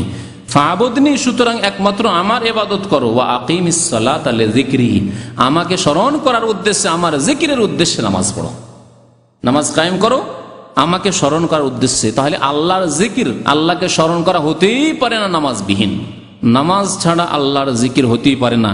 তাই সূরা আনকাবুতের আয়াত নম্বর 45-এর শেষ অংশে রয়েছে, যেখানে বলা হয়েছে নামাজ অন্যায় অশ্লীল কাজ থেকে বিরত রাখে। ওয়ালা জিকরুল্লাহ আকবার, আল্লাহর স্মরণ করা হচ্ছে সবচাইতে বড় কাজ। আর এই আল্লাহর স্মরণ হয়, প্রসঙ্গ চলছে কিন্তু কিসের? নামাজের। নামাজ দিয়ে যে আল্লাহর জিকির হয় সেটি হচ্ছে সবচাইতে বড় আকবার, ওয়ালা জিকরুল্লাহ আকবার। আল্লাহ পাক রব্বুল নামাজ ওয়াক্ত মোতাবেক ফরজ করেছেন, সুতরাং ওয়াক্তেই নামাজ পড়তে হবে, খেয়াল খুশি নামাজ পড়লে হবে না। আজকাল বহু মানুষ যারা নামাজিও, তাদেরকে যদি ভাগ করে দেখি, নামাজিদেরকে যদি ভাগ করেন, দুই ভাগে ভাগ করেন। একদল নামাজি যারা 5 ওয়াক্ত নামাজ কায়েম করে ফজর নামাজও জামাত সহকারে পড়ে আর ওয়াক্ত মোতাবেক পড়ে। আর আরেক দল নামাজি নামাজ তো পড়ে, ফজরও হয়তো পড়ে, কিন্তু ওয়াক্তে পড়েন না। কাদের সংখ্যা বেশি হবে? একদিন এরকম ভাবে আপনাদের জিজ্ঞেস করেছিলাম, কার সংখ্যা বেশি হবে বলেন তো দেখি? হ্যাঁ, যারা ফজর নামাজ ওয়াক্তে পড়ে না, সূর্য ওঠার পরে পড়ে, প্রায় নাকি ঘুম ভাঙে না। বহু লোক আছে, তাদেরকে বললে ঘুম ভাঙে না, তাদের ঘুম ভাঙে না। দুনিয়ার কাজের ক্ষেত্রে ঘুম ভেঙে যায়, ডিউটি থাকলে ঘুম ভেঙে যায়, ঘুম হারাম হয়ে যায়, সব হারাম হয়ে যায়, দুনিয়ার কাজকর্ম, খাওয়া দাওয়া সব হারাম হয়ে যায়, কিন্তু ফজর নামাজের জন্য ঘুম ভাঙে না। এই হচ্ছে মুসলমান। আল্লাহ পাক বলছেন ফাকিমুস সালাত ইন্নাস সালাতা কানাত আলাল মুমিনিনা কিতাবাম মাওকুতা, নামাজ কায়েম করো, নামাজকে নির্দিষ্ট সময়ের উপর আল্লাহ পাক রব্বুল আলামিন ফরজ করে। সূরা নিসা আয়াত নম্বর 103। নামাজকে কিতাবান মাওকুতা ফরজ করা হয়েছে ওয়াক্ত মোতাবেক, ওয়াক্তের উপর ফরজ করা হয়েছে। ওয়াক্ত চলে গেলে নামাজ হবে না। ইমাম ইবনে তাইমিয়া রাহমাতুল্লাহ আলাইহি বলছেন, কারণ আমাদের দেশে আবার এইরকম ডাল ভাত ফতোয়া খুব বেশি আছে, যে আপনার নামাজ ছুটে গেছে, কাজা হয়ে গেছে, পড়ে নেন। হুজুর আমি উঠতে পারছি না, সকালবেলা ফজর উঠতে পারছি না, 7টার সময় ডিউটি, তো 7টার সময় পড়লে চলবে? হবে না কেন? পড়ে নেন, কাজা করে নেন, কাজা পড়ে নেন। মিথ্যা কথা সব। ইমাম ইবনে তাইমিয়া রাহমাতুল্লাহ আলাইহি বলছেন যে আল্লাহ যখন কিতাবান মাওকুতা, ওয়াক্তের উপর আল্লাহ নামাজ ফরজ করেছেন, সুতরাং আল্লাহর আদেশ মোতাবেক নামাজ আদায় করতে হবে। যেই ব্যক্তি বিনা ওজরে, আপনি চেষ্টা করেছেন জাগতে পারলেন না, তাহলে যখনই জাগবেন নামাজ পড়ে নেবে। এটি হচ্ছে নবী সাল্লাল্লাহু আলাইহি হাদিস, তাই না? মান্নামা আন সালাতিন আও নাসিয়া ফালিউসাল্লিহা ইযা যাকারা, কেউ যদি শুয়ে থেকে যায় অথবা ভুলে যায়, তাহলে যখনই স্মরণ হবে বা যখনই ঘুম ভাঙবে তখনই যাতে নামাজ পড়ে নেই, ওযু করে নামাজ পড়ে নেন। ফাইন্না যালিকা ওয়াক্তুহা, এটি হচ্ছে তার ওয়াক্ত। লা কাফারাতা লাহু ইল্লা যালিক, আর কোনো কাফারা নেই, আপনার কোনো কাফারা নেই, কারণ আপনার উপায় নেই, আপনি জাগতে পারেননি, চেষ্টা করেছেন, নিয়ত ছিল, উদ্দেশ্য ছিল, অ্যালার্ম লাগিয়েছেন, বলেছেন স্ত্রীকে জাগিয়ে দেবেন, বন্ধু বান্ধবকে বলেছেন, তারপরও জাগতে পারেননি, হতে পারে এরকম। কিন্তু আপনি যখন তখনই জাগতে পারেন না, প্রায় জাগতে পারেন না, হ্যাঁ, ওয়াক্ত যাওয়ার পরে নামাজ পড়েন, এর হুকুম শুনেন। ইমাম ইবনে তাইমিয়া রাহমাতুল্লাহ আলাইহি বলছেন তার ফাতাওয়ায়, যে কোনো ব্যক্তি যদি এইভাবে নামাজ পড়ে ওয়াক্ত যাওয়ার পরে, যে কোনো নামাজ, ফজর নামাজ হোক আর জোহর হোক আর আসর হোক, জোহর নামাজ মাগরিব পরে, আসর নামাজ মাগরিব পরে পড়লেন, আপনি এশার নামাজ রাত 12টার পরে পড়লেন বা 11টার পরে, মানে অর্ধেক রাত হয়ে যাওয়ার পরে পড়লেন, ওয়াক্ত চলে যাওয়ার পর নামাজ পড়লেন বিনা ওজরে। কি করছেন ভাই? খেলা দেখছিলাম, আজকে ক্রিকেট খেলা দেখছিলাম, ক্রিকেট খেলা দেখতে দেখতে ভাই 11টা বেজে গেল বা 12টা বেজে গেল, এশার নামাজের রক্ত চলে গেল, সময় পেলাম না। ফজর নামাজের ক্ষেত্রে শোয়া, আসর নামাজের ক্ষেত্রে এমন ঘুমিয়েছেন যে মাগরিব হয়ে গেছে, ইচ্ছা করে অ্যালার্ম লাগাননি, চেষ্টাও করেননি উঠার, না ঘুমটা বাকি আছে, সারাদিন ক্লান্ত আছে, একটা ঘুম দিই, লম্বা টানে ঘুম দিয়ে উঠলেন মাগরিবে, আর মাগরিব পরে বা মাগরিবে আজান হয়ে যাওয়ার পরে আপনি আসর পড়েছেন ইচ্ছে করে। অনেকে এরকম বলে যে 5 ঘন্টা না ঘুমালে হয়। আমাকে অনেকে বলেছে 5 ঘন্টা একটা না ঘুম দিতে হবে। তো 5 ঘন্টা একটা না ঘুম দিতে গিয়ে দেখা যাচ্ছে ও রাত 12টায় ঘুমাচ্ছে, যদি ফজরে উঠে তো 3 ঘন্টা হচ্ছে না, 5 ঘন্টা ঘুম দিয়ে উঠবে সে, তাহলে সকাল 7টায় সূর্য ওঠার পরে উঠতে হবে তাকে। এইরকম যদি অভ্যাস থাকে তাহলে এই নামাজ কবুল হবে না, নামাজ কবুল হবে না। নামাজ পড়লেন হয়তো আপনি সকাল 7টায় ফজর নামাজ কবুল হবে না। আসর নামাজ পড়লেন মাগরিব পরে, নামাজ কবুল হবে না। জি, নামাজের গুরুত্ব সম্পর্কে একটি হাদিস মাত্র শোনাচ্ছি। নবী করিম সাল্লাল্লাহু আলাইহি সাল্লামের সর্বশেষ বাণী কি ছিল? কয়েকজন সাহাবী, মা উম্মে সালমা রাদিয়াল্লাহু তাআলা, নবী সাল্লাল্লাহু আলাইহি সাল্লামের জাওজা মুহতারামা, মুমিনদের মাতা, উম্মুল মুমিনিন, তিনি বলছেন এক হাদিস, আর ইবনে মাজাহ রয়েছে, আর আরেক হাদিস আলী ইবনে আবি তালিব রাদিয়াল্লাহু তাআলা বর্ণনা করেছেন, ইবনে মাজাহ তো রয়েছে, আর আরেক হাদিস আরেক সাহাবী বর্ণনা করেছেন। কয়েকজন সাহাবী এই কথাটি বর্ণনা করেছেন কি, কানা আখিরু কালামিন নবী সাল্লাল্লাহু আলাইহি ওয়াসাল্লাম আস-সালাত ওয়া মা মালাকাত আইমানুকুম। নবী করিম সাল্লাল্লাহু আলাইহি ওয়াসাল্লামের সর্বশেষ কথা ছিল, বাণী ছিল। আমরা যখন বিদায় নিই, বাড়ি থেকে বিদায় নিচ্ছি সফর করার জন্য, অথবা মরার সময় বিদায় নিল দুনিয়ার কথা, হ্যাঁ অমুকে এই জমি দিস রে, অমুকের জন্য এই করিস, অমুকের জন্য এই করিস, অমুক এই করিস, আর আমার ছোট ছেলেগুলোকে তোমরা দেখিও, বড়দেরকে বলো আমার ছোট ছেলেগুলোকে দেখিও, সব দায়িত্ব মানে ও নিয়েই যাচ্ছে, এগুলি ওসিয়ত করে। নবী করিম সাল্লাল্লাহু আলাইহি সাল্লামের ওসিয়ত এই ছিল যে আমার হাসানকে দেখিও আর হোসেনকে দেখিও, এসব ওসিয়ত ছিল।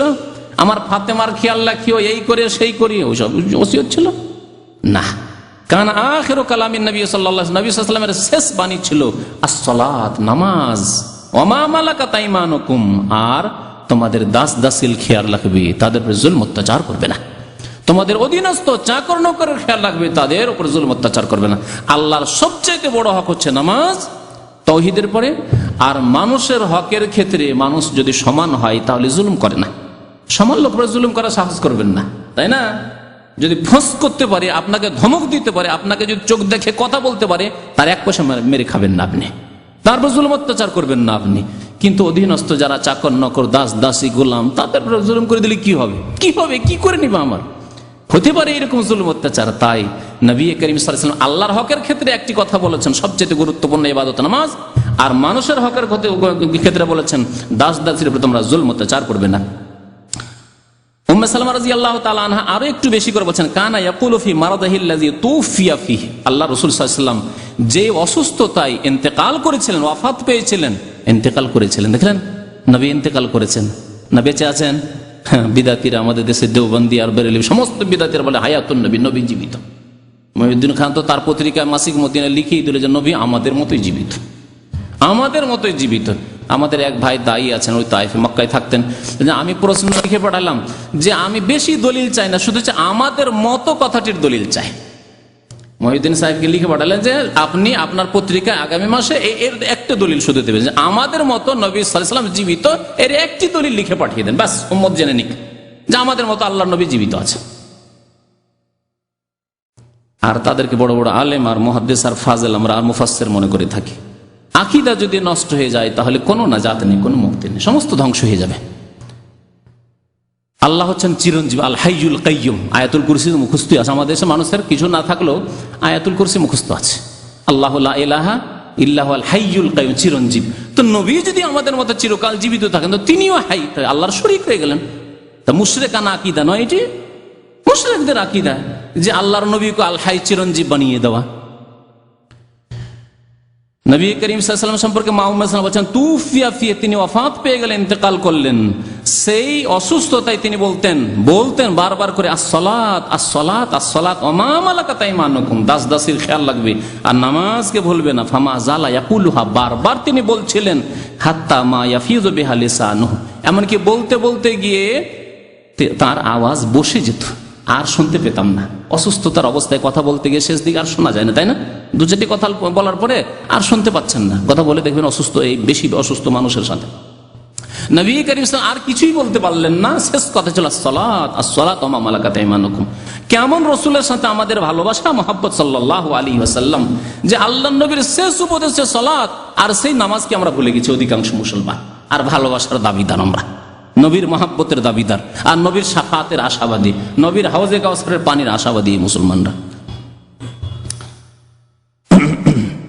সময় যেহেতু শেষ হতে যাচ্ছে, সেজন্য আর একটি হাদিস দিয়ে শেষ করে দিচ্ছি।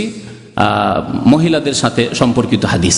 নবী করিম সাল্লাল্লাহু আলাইহি ওয়াসাল্লাম মহিলাদেরকে উপদেশ দিতে গিয়ে তাদেরকে কয়েকটি কথা বলেছেন।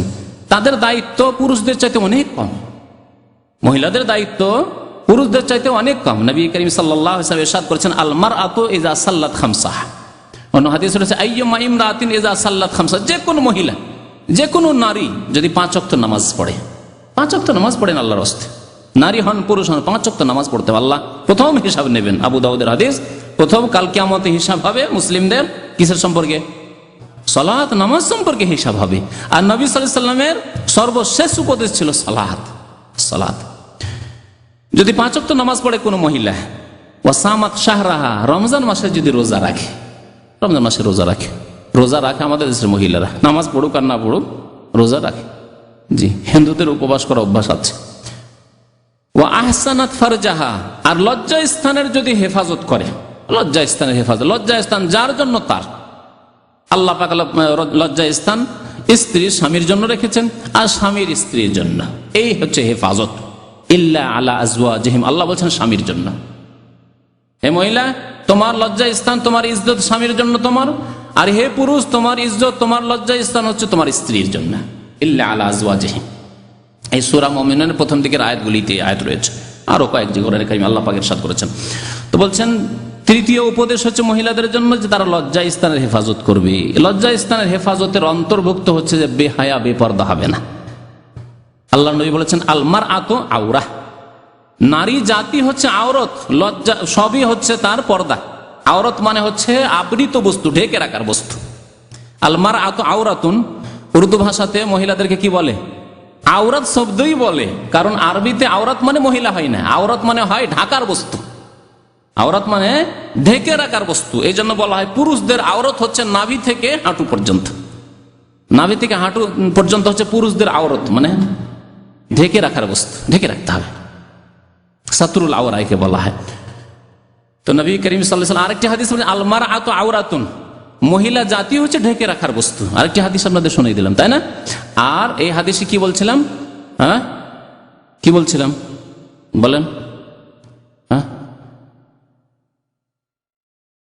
তো লজ্জা স্থান আবৃত রাখা তার শামিল। আহসানাত ফারজ, লজ্জা স্থানের হেফাজত করার মধ্যে হচ্ছে শরীরকে ঢেকে রাখা, কারণ মহিলাদের গোটা শরীর হচ্ছে আওরত, ঢেকে রাখার বস্তু। আল মারআতু আওরাহ, তাহলে মাথা থেকে পা পর্যন্ত মহিলাদের অপর পুরুষের সামনে ঢেকে রাখা হচ্ছে, এটি হচ্ছে শরীয়ত, দিন ইসলাম।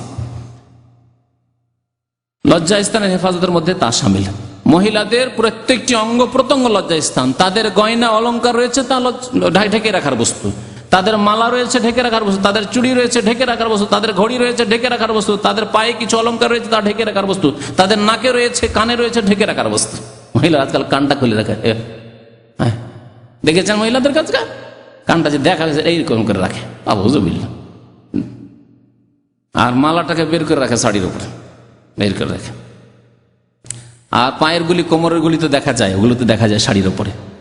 আর তারপরে আল্লাহর সৃষ্টির অলংকার, পেট পিঠ তো ব্লাউজে খোলা থাকবে। ব্লাউজ তো হিন্দুদের ব্লাউজ পড়তে হবে, ব্লাউজ নামে লেবাস পড়তে পারেন, কিন্তু তা ঢেকে রাখার জিনিস হইতে হবে, ঢেকে রাখতে হবে। হাতটা এদিকে উঠেলো, এদিকে উঠে গেল, হ্যাঁ দেবর আছে, ভাসুর আছে তাদের সামনে, হাতটা আরেক দিকে উঠেলো, এদিকে উঠে গেল, এইরকম ব্লাউজ পরে। যদি ব্লাউজ লম্বাও একটু পরে না, এদিকে একটু যদি উঠান তাহলে উঠে যাবে, পর্দা হবে না। তাহলে এমন হইতে হবে লেবাস যাতে শরীর ঢাকে। বলেন গয়না যে মানুষের তৈরি করা গয়না, এতে আকর্ষণ বেশি আছে না পেট পিঠে বেশি আকর্ষণ আছে? বলুন তো দেখি। হ্যাঁ, চুলে বেশি আকর্ষণ আছে, চেহারাতে বেশি আকর্ষণ, আল্লাহর অলংকারে বেশি আকর্ষণ আছে মহিলাদের শরীরে আল্লাহর যে অলংকার রয়েছে, আল্লাহর জিনত রয়েছে, তাতে বেশি আকর্ষণ আছে পুরুষদের জন্য। ফিতনা, সুতরাং মহিলাদের মাথা থেকে পা পর্যন্ত সবকিছুই ঢেকে চলাফেরা করতে হয়, বিশেষ করে বাইরে গেলে। বাড়িতে আছেন কোনো অসুবিধা নেই, যে কোনো লেবাসে থাকেন। তবে আমাদের দেশীয় বাড়ি যদি হয়, যেই বাড়িতে 5 ভাই একসাথে থাকে, সেখানে বাড়িতেও পর্দা করতে হবে। তো নবী করিম সাল্লাল্লাহু আলাইহি ওয়াসাল্লাম কি বলেছেন? 3 নম্বর উপদেশ কি ছিল? যে লজ্জা স্থানের হেফাজত করতে হবে, পর্দা করতে হবে। তাহলে যে ব্যক্তি পর্দা না করে তার ভুল হইতে পারে, লজ্জা স্থান হেফাজত করা সম্ভব নয়। পর্দা করে না, আর যদি বলে যে আমি সতী থাকলে আমার সতীত্বকে নষ্ট করতে পারে, জি ধর্ষিতা হবে। হচ্ছে না, রাজশাহী থেকে, চিটাগাং থেকে এক মহিলা একাই, এক যুবতী একাই ঢাকা সফর করে, রাস্তায় ধর্ষিত হয়। এরকম পত্র পত্রিকা বহু ঘটনা আসছে, শুনতে পাচ্ছ। জি, তো লজ্জা স্থানের হেফাজতের মধ্যে পর্দা করা জরুরি। পর্দা না করলে লজ্জা স্থানের হেফাজত হয় না। ওয়া আতাআত বালাহা, 4 নম্বর উপদেশ হচ্ছে যে স্বামীর আনুগত্য করবে। স্বামীর আনুগত্য করতে হবে, জায়েজ কাজে স্বামীর আনুগত্য করতে হবে। যদি জায়েজ কাজে আনুগত্য করতে হয়, তাহলে ভালো কাজে অবশ্যই আনুগত্য করতে হবে। ওয়াজিব কাজে, সুন্নত কাজে, ফরজ কাজে অবশ্যই আনুগত্য করতে হবে, কারণ এতে আল্লাহর আনুগত্য, রাসূলের আনুগত্য। যদি জায়েজ কথাও বলে, সুন্নত নয়, ইসলামের কথাও নয়, জায়েজ কাজ, তাহলে আনুগত্য করতে হবে। তবে না জায়েজ কাজ যদি হয়, হারাম কাজ যদি হয়, অপছন্দনীয় কাজ হয়, না, আনুগত্য জায়েজ নয়, তাহলে আনুগত্য জায়েজ নয়। স্বামীর যদি আনুগত্য করে, নবী করিম সাল্লাল্লাহু আলাইহি ওয়াসাল্লাম বলে, এই 4টি কাজ যদি নারীরা করে, ফালতাদখুল মিন আইয়ি আবওয়াবিল জান্নাতি শাআত, যে কোনো দরজা দিয়ে সেই নারী জান্নাতে যেতে পারবে। আল্লাহু আকবার। সেই নারী যে কোনো দরজা দিয়ে জান্নাতে যেতে পারে, তার জন্য সমস্ত দরজাগুলি খুলে দেওয়া হবে, যে কোনো দরজা দিয়ে জান্নাতে যেতে পারে। আল্লাহু আকবার। এই ফজিলত নারীদের জন্য রয়েছে, হয়তো পুরুষদের জন্য এরকম ফজিলত আল্লাহ বর্ণনাই করেননি। জি, তো নামাজের কথা বলছিলাম, সময় যথেষ্ট হয়ে গেছে। আল্লাহ পাক রব্বুল যেন আমাদেরকে 5 ওয়াক্ত নামাজ কায়েম করার তৌফিক দান করেন। আল্লাহ আমাদের অতীতের গুনাহ খাতা যেন মাফ করেন, নামাজের গুরুত্ব বুঝার এবং আমাদেরকে নামাজের জন্য দৃঢ় প্রতিজ্ঞ হওয়ার জন্য আল্লাহ তৌফিক দান করেন। নামাজ ছাড়া রোজা কবুল হবে না। রোজা সামনে আসছে, রোজা রাখবেন, নামাজকে সুন্দর করেন এবং আল্লাহর কাছে ইখলাসের সাথে যে আল্লাহ আর কোনোদিন নামাজ ছুটবে না, এই ওয়াদা করে নামাজ শুরু করেন। আর জাকাতের খেয়াল রাখবেন, ইনশাআল্লাহ তাআলা সময় হলে জাকাত সম্পর্কেও আলোচনা করে দেবো, যাতে করে আমরা জাকাতের ক্ষেত্রেও খেয়াল রাখি। অনেক ভাইয়ের কাছে পয়সা আছে কিন্তু জাকাত দেন না। আল্লাহ যেন আমাদেরকে নেক আমলের তৌফিক দান করেন, গুনাহ খাতা মাফ করে দেন। আমাদের যেসব ভাইয়েরা বোনেরা অসুস্থ রয়েছেন, আল্লাহ যেন তাদের অসুস্থতা দূর করে দেন, তাদের ব্যাধি আল্লাহ রাব্বুল আলামিন যেন আরোগ্যতা দান করেন। আল্লাহ পাক রব্বুল আলামিন যারা ইন্তেকাল করেছে তাদেরকে জান্নাতবাসী করেন, তাদের কবর আযাবকে যেন দূর করে দেন। আমিন। ওয়া সাল্লাল্লাহু আলা নবিয়িনা মুহাম্মদ ওয়া আলা আলিহি ওয়া সাহবিহি আজমাইন। প্রশ্ন এসছে আমার মনে হয় মহিলাদের পক্ষ থেকে, রোজার মাসে উমরা করা আর জন্য কোনো বাধ্যবাধকতা আছে কিনা? রোজার মাসে উমরা করা বাধ্যবাধকতা আবার কি, তো বুঝলাম না। তবে ফজিলত আছে, রোজার মাসে উমরা করলে ফজিলত রয়েছে। নবী সাল্লাল্লাহু আলাইহি সাল্লাম একজন সাহাবীকে বললেন যে তুমি রমজান আসলে রমজান মাসে উমরা করো, কারণ উমরাতুন ফি রমাদান তাআদিলু হাজ্জাতান আও কালা হাজ্জাতান মাই। রমজান মাসে উমরা করলে আমার সাথে হজ করার সওয়াব পাবে, আমার সাথে হজ করার সওয়াব পাবে, এই কথা বলেছেন। সুতরাং যাদের পক্ষে সম্ভব হবে রমজান মাসে উমরা করবেন, আর এমন কোনো বাধ্যবাধকতা তো জানা নেই।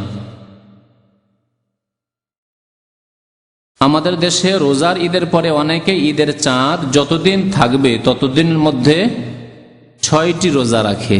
আমাদের দেশে কেন? এই তো নবী সাল্লাল্লাহু আলাইহি সাল্লাম বলেছেন। এটার কোনো কি লিখেছেন, প্রমাণ আছে কিনা, প্রয়োজনীয়তা আছে কিনা? জি, প্রয়োজনীয়তা অর্থ হচ্ছে যে সুন্নত।